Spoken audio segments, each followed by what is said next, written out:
Falar hoje sobre o como e o quando usar a ferramenta do Mach 3 do zero máquina, que é o Refill Home, né?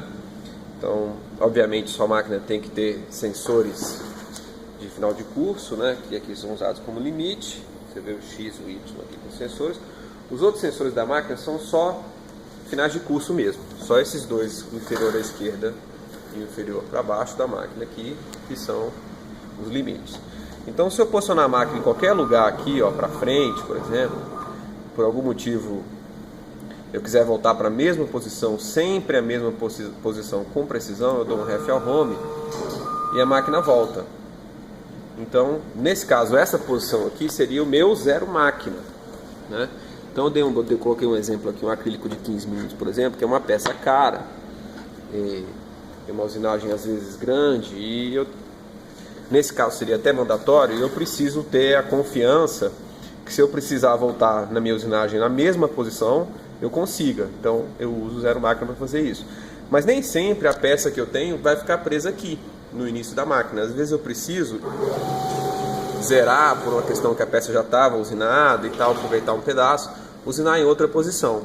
Assim eu posso fazer de duas formas. Se for uma vez ou outra, por exemplo, cada posição vai ser única, eu vou anotar a posição que a máquina está, que é 162.9132, no I, no X, 674.2371, e aí eu reposiciono a máquina para essa posição. Vamos colocar um número redondo aqui, 200 e 700, como se fosse, né? Então, como é que eu faço isso?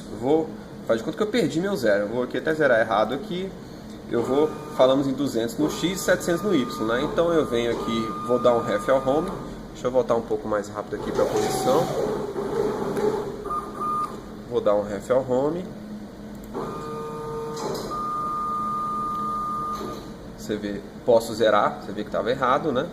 Eu vou zerar, então tem um zero máquina. Então eu venho aqui no MIDI e eu vou colocar aqui, ó. Eu quero andar em G0, que é a velocidade máxima em jog. Eu quero meu X 200 e eu quero meu Y 700, por exemplo, né? Eu já tinha notado isso, sabia que esse era o valor correto. Podia ser 731, o que fosse, né? Vamos colocar redondinho, 700. Então dou um Enter, a máquina vai se posicionar para essa posição que eu acabei de colocar, né? Como eu uso incremental, na minha tela dá arredondado, porque ele não usa coordenada absoluta, mas é uma questão específica aqui de uso. Então foi para aquela posição. Então, se eu precisar de novo ir para essa mesma posição de usinagem, porventura, se eu desligar, ligar o computador, tiver uma queda de energia, a fresa quebrar, etc., eu consigo voltar sem problema, com precisão, e não vou perder a peça.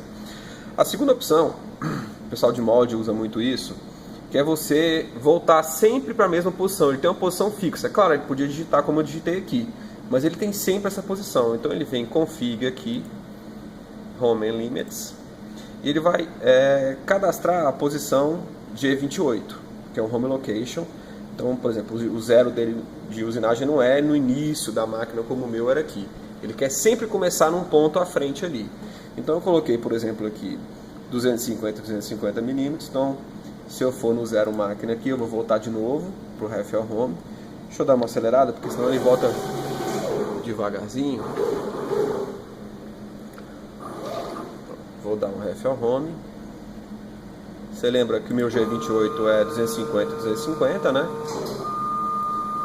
E aí, por exemplo, eu vou no MIDI de novo. Então, em vez de ficar sempre digitando a coordenada, a velocidade, eu coloco aqui G28.